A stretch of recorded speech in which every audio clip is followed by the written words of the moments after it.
Hoje vamos descobrir como um país tão pequeno, onde as pessoas recebem para assistir jogos de futebol, se tornou sede de uma das maiores competições do esporte do planeta. Seja bem-vindo a X1 Sports.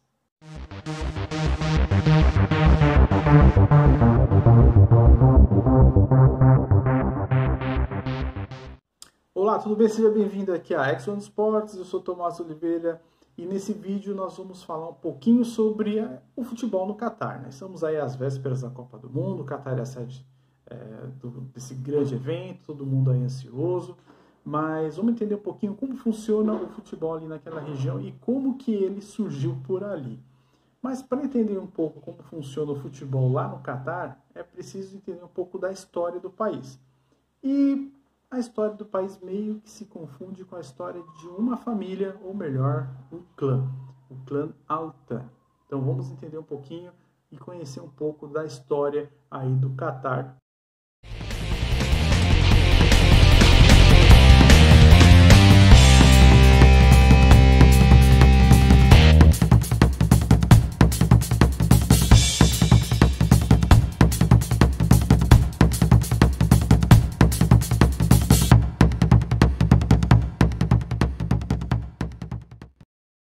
Muito bem, nossa história vai começar lá em 1720, quando a família ou o clã Al Thani resolve migrar ali da Arábia Saudita para a região da península onde hoje é o Catar.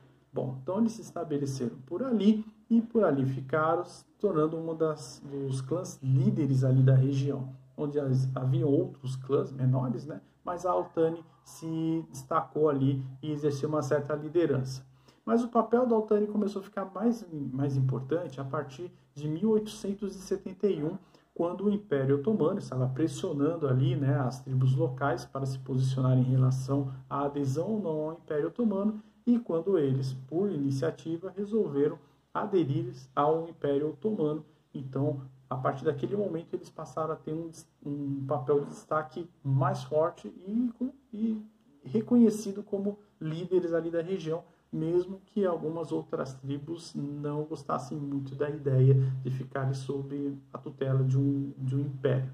Muito bem, continuando a história, vamos lá agora para o começo do século XX, quando em 1916, com a queda do Império Otomano, nós temos aí o Império Britânico dando as cartas, e com o final da Primeira Guerra Mundial, o Império Britânico meio que chegou ali na região e começou a fazer a mesma pressão que os otomanos tinham feito alguns anos antes.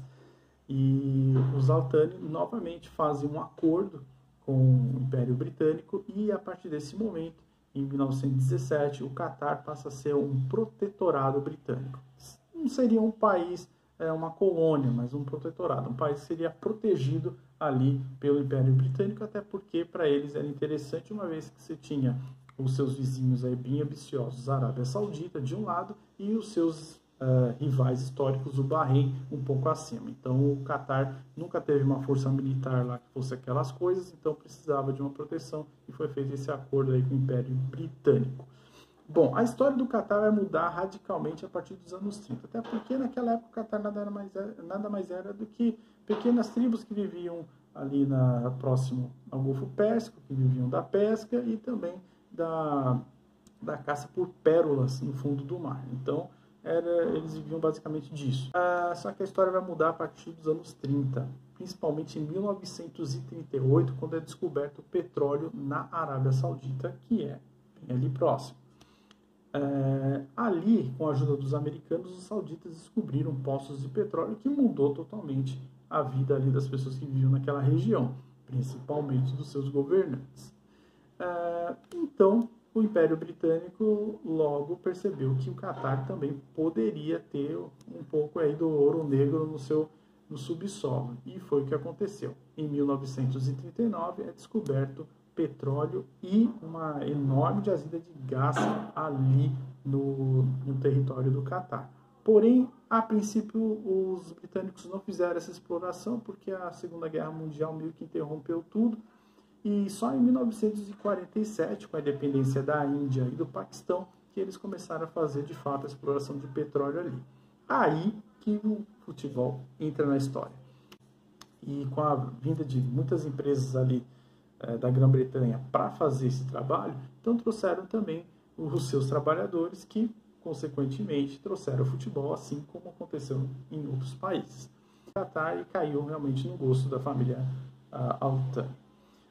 Em 1949 é fundado o primeiro clube de futebol, o Al Naja, e em 1950 começa a ser disputada a primeira competição ali na região, que era a Copa Izzadin, que era organizada pela Qatar Oil Company, que fazia toda a organização dos torneios de futebol naquela época. E isso foi assim até 1957, quando a Qatar Oil Company mudou o nome do torneio, passou a ser chamado de Bucket Cup, mas em 1960 a Qatar Oil Company deixou de fazer a gestão do futebol e passou para a recém-fundada Qatar Football Association.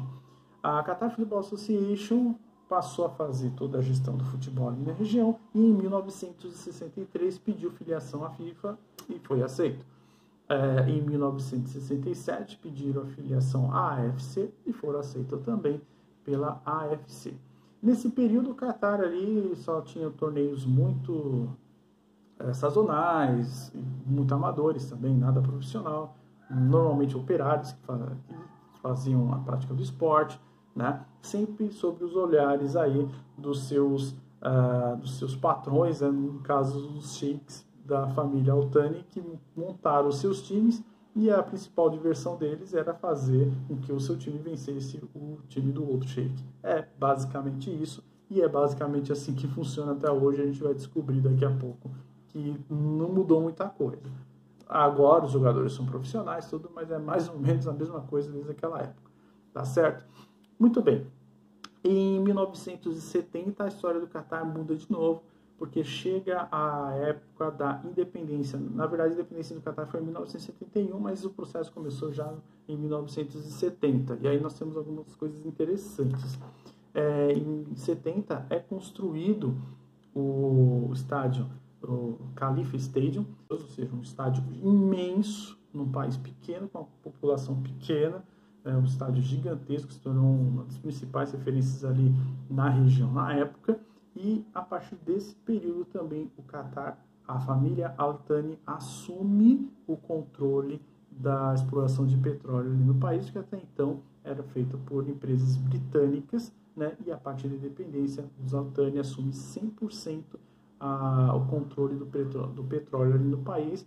E aí já sabe, com dinheiro no bolso, muita coisa foi acontecendo e também afetou diretamente o futebol.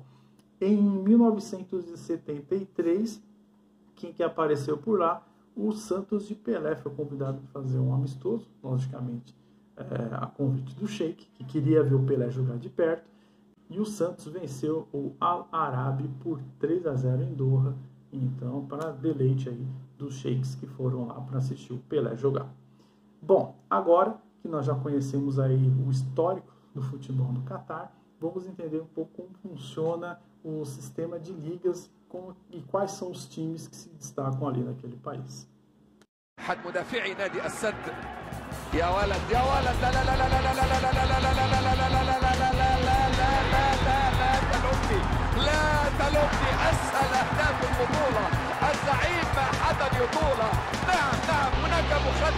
هناك مخدر رمى به طارق سلمان على كل لاعب الريان.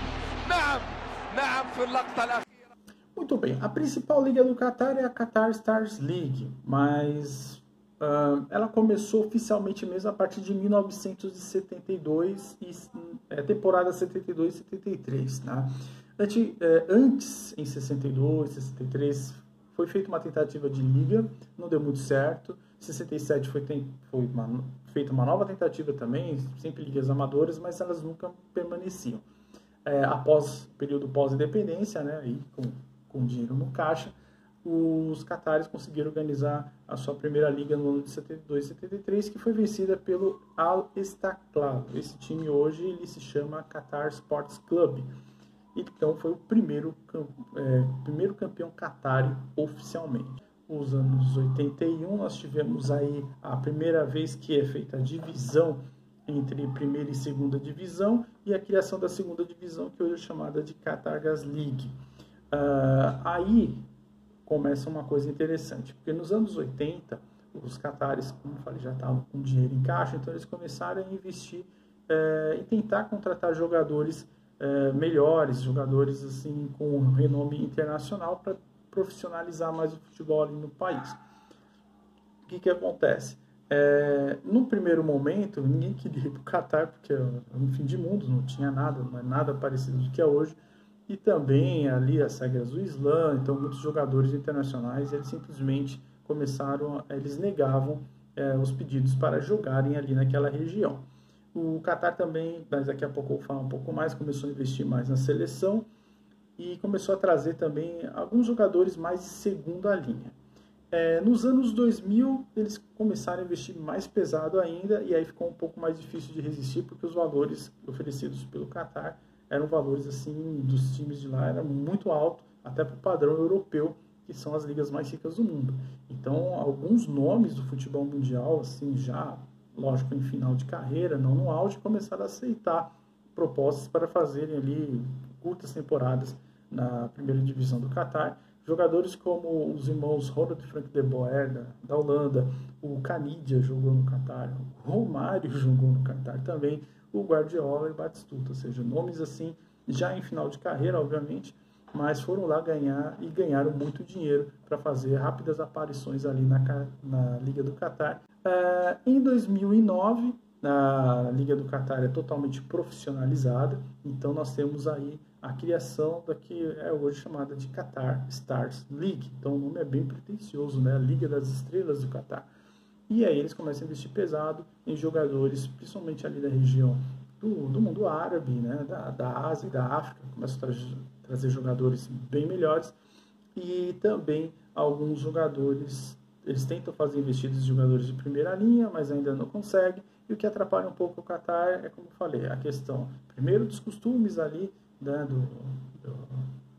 das questões ali muçulmanas e tal. Então, nem todos, principalmente sul-americano e europeu, eles têm muita dificuldade de se adaptar ao estilo de vida que é dos costumes do Qatar. E também muitos não querem sair do grande ciclo, né, da mídia, não querem sair do radar do futebol mundial. Então, normalmente eles não aceitam os convites. Porém, jogadores de segunda e terceira linha, ou seja, prováveis jovens promessas ou jogadores ali já no meio para o fim de carreira, aceitam sem pensar duas vezes, porque o dinheiro que eles oferecem são valores muito altos, ou até mesmo jogadores que não conseguiram um mercado no grande mercado europeu, né? Então eles acabam aceitando e indo trabalhar e jogar nos clubes ali do Qatar.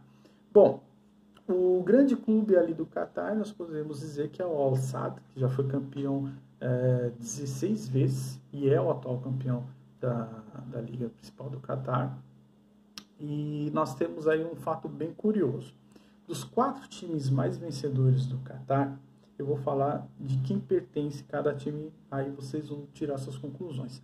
O Al Sadd, que também já chegou a ganhar 2 vezes a Champions League da Ásia em 89 e depois em 2011, participou do Mundial de Clubes também de 2011 e conseguiu ficar em 3º lugar. O Al Sadd, ele pertence a Mohammed bin Khalifa Al Thani.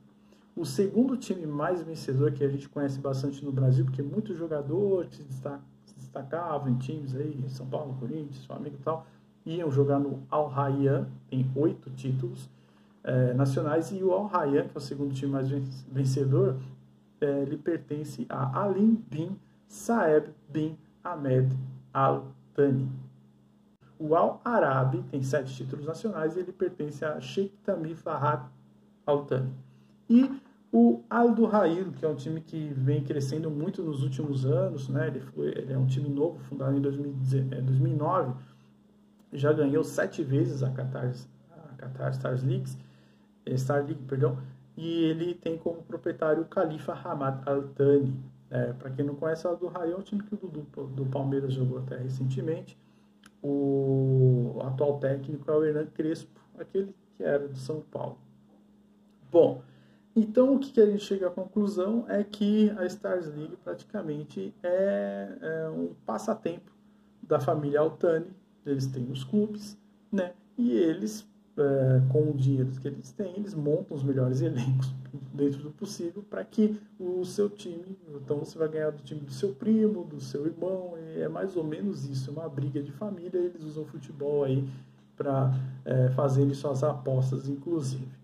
A Stars League ela é muito boa para quem gosta de trabalhar com apostas online. Eu que trabalho com o mercado de gols, eu acompanho bastante a Stars League e para mim ela é bem lucrativa, principalmente em jogos do Abdul Rahil e do Al Sadd, tá certo? Mas um outro fato curioso é que muita gente fala assim, mas qual que é o esporte mais popular do Catar? Seria o futebol, beleza. Mas só que assim, o Catar ele tem quase uma população de 2.700.000 habitantes, mas quase desse número, apenas 400.000 por volta disso são catares nativos. A maioria são pessoas que vieram de outros países para trabalhar ali, justamente na construção, civil, enfim. E uma outra coisa interessante é que os estádios da Qatar Stars League são vazios. Então, se você vai acompanhar as transmissões, se você pega vídeos na internet dos jogos, você vê que os estádios são vazios. Você só tem um camarote lá dos sheiks, que são os donos do clube, né? Ali todo o seu staff. E você olha em volta do estádio, não tem ninguém. Isso aí gerou muita polêmica, porque em alguns anos, para que houvesse público no estádio, para ele não ficasse totalmente vazio, os sheiks pagavam para os trabalhadores, principalmente da construção civil, a quantia de $1 por hora, para que eles pudessem assistir os jogos, né, ali da Stars League e torcer para os times deles. Ou seja, então não existe um apelo, digamos, popular, né, não existe esse apreço popular pelos times. Os times são times dos sheiks e não existe aquela coisa, eu vou torcer para o Al Sadd, eu vou torcer para o Abdul Rahil. Esse sentimento do futebol não existe ali. Simplesmente você tem os caras que são donos dos times e põem um para jogar contra o outro, e aí eles se divertem dessa forma. É bem curioso, mas é a realidade, tá certo? Bom, então o futebol no Catar, profissional, funciona desta forma. Ok? É uma liga bem diferente, é um sentimento bem diferente em relação ao esporte do que acontece, por exemplo, na maioria dos mercados. Agora vamos conhecer um pouquinho da história da seleção do Catar. The run is on here for Qatar. It's away, a team, and this rolled outside. Caught between the feet. This is an incredible start for Qatar. It's Ali. The cheap giveaway. Marwan Saran able to get a piece of that, but not nearly enough. And Afif carried the other way, and with it. Só foi fazer seu primeiro jogo oficial no ano de 1970, tá certo? A Qatar Football Association, como falei anteriormente, foi fundada em 1960, mas eles não tinham uma seleção, até porque eles faziam parte até então do Império Britânico como protetorado. Então, como seleção, após a independência, né, que foi ali entre 70 e 71, eles tiveram seu primeiro jogo e eles enfrentaram justamente seu grande rival histórico, o Bahrein, e perderam por 2-1. O herói aí do Qatar que fez o gol foi o Mubarak Faraj. Então, ele foi o primeiro Qatar a marcar um gol oficialmente pela seleção do Qatar. Depois disso, o Qatar disputou seu primeiro campeonato, que foi a Copa do Golfo. A Copa do Golfo que foi criada justamente pelo Qatar em conjunto com o Bahrein. E eles foram muito mal, fizeram um ponto, só que foi no empate contra a Arábia Saudita em 1-1. Depois disso, só tomou pau de todo mundo. Em 1975, o Qatar tentou participar das eliminatórias da Copa da Ásia da AFC, não passou das eliminatórias. Em 77 também disputou sua primeira eliminatória da Copa do Mundo, também sem sucesso. Porém, nos anos 80, como eu disse, o Qatar começou a investir mais no futebol, começou a trazer muitos nomes de fora. Então, inclusive, nessa leva aí, nessa primeira leva, veio Evaristo de Macedo, lendário treinador e jogador brasileiro. Foi trabalhar no Qatar nos anos 80, assim como tantos outros, né, foram depois, Lazzaroni, enfim, muitos outros também, não só do Brasil, quanto o Jorge Fossati do Uruguai, enfim. E Em 81, curiosamente, o Catar conseguiu um feito assim, um feito histórico.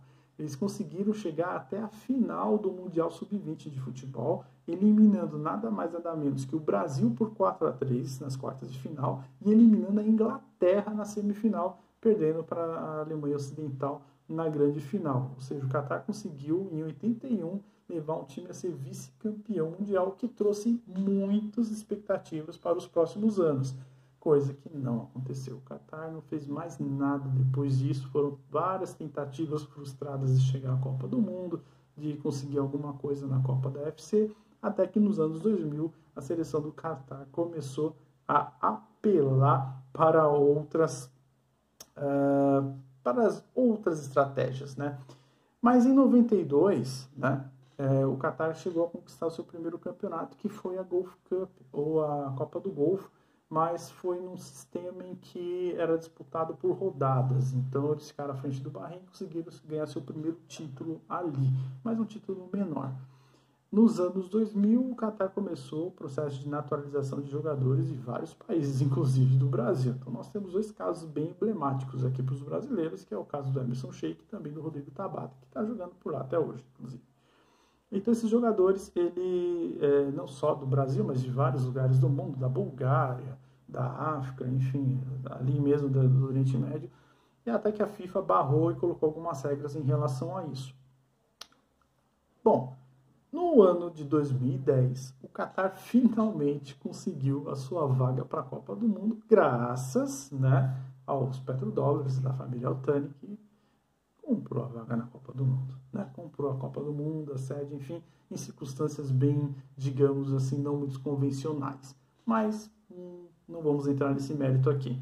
Então, o Catar consegue a sua primeira vaga na Copa do Mundo e, com as restrições da FIFA em relação às naturalizações, o Catar começa a investir principalmente através da Qatar Foundation na formação de jogadores. E é aí que vem uma coisa bem interessante. Então começa-se a construir centros de treinamento e eles começam a disparar olheiros por vários lugares do mundo, principalmente ali no mundo árabe, e trazer esses garotos para começarem um processo de formação ali. E deu resultado. No ano de 2019, no 1º de fevereiro, o Catar chegou pela primeira vez na final da Copa da Ásia da UFC e venceu o favorito Japão por 3-1 num jogão. E o Catar fez uma excelente campanha, porque ele deixou para trás aí times muito fortes, como a Arábia Saudita, a própria Coreia do Sul, e chegou e venceu, inclusive, os donos da casa, os Emirados Árabes, por 4-0.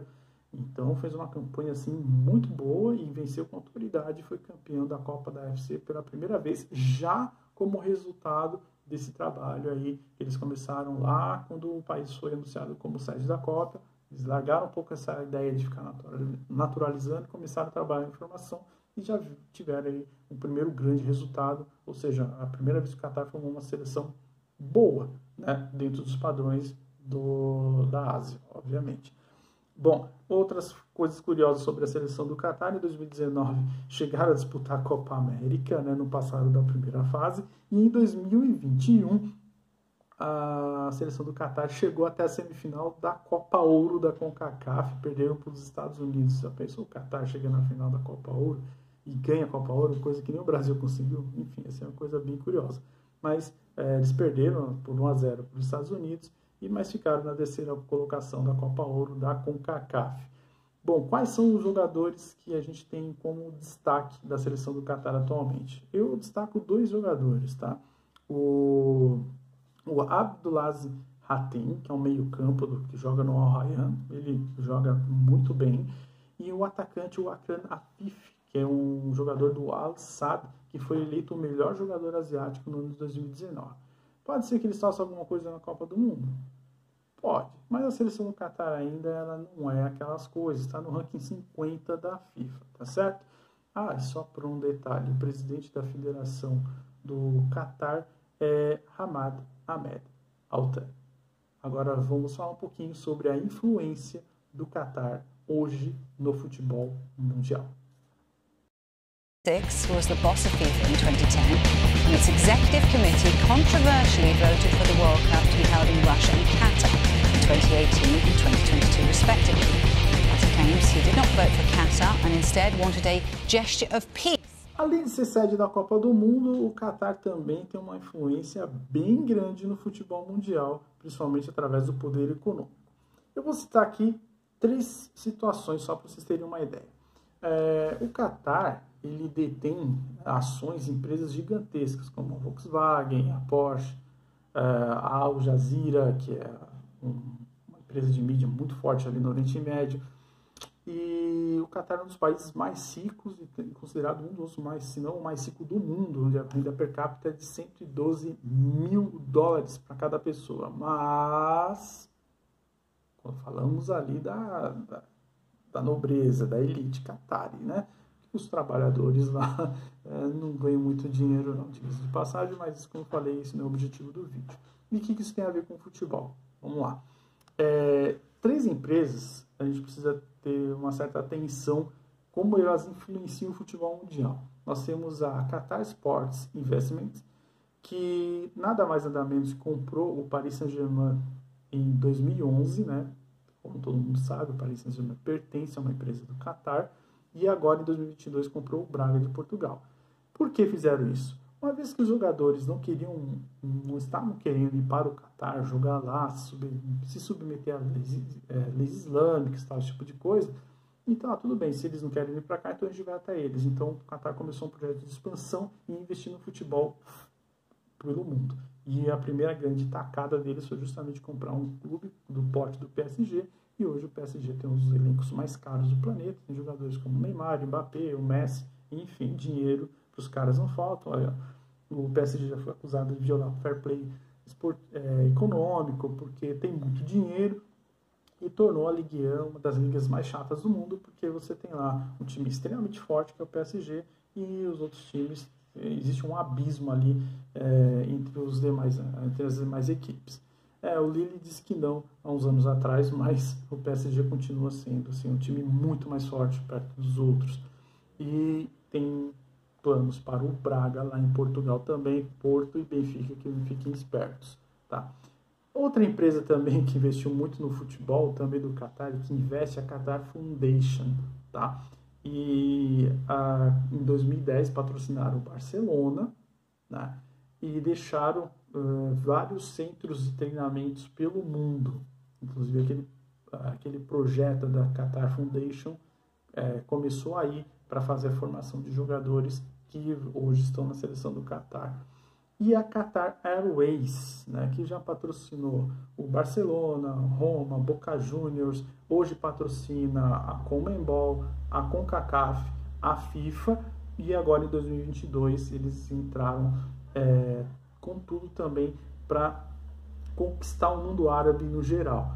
Então eles estão em disputa aí com os seus rivais dos Emirados Árabes, e provavelmente alguns já disseram que sim, mas ainda não houve a confirmação oficial do clube, que a Qatar Airways agora vai patrocinar o Al Ahly do Egito e vai investir muito dinheiro ali para fazer com que o Al Ahly seja mais uma potência mundial.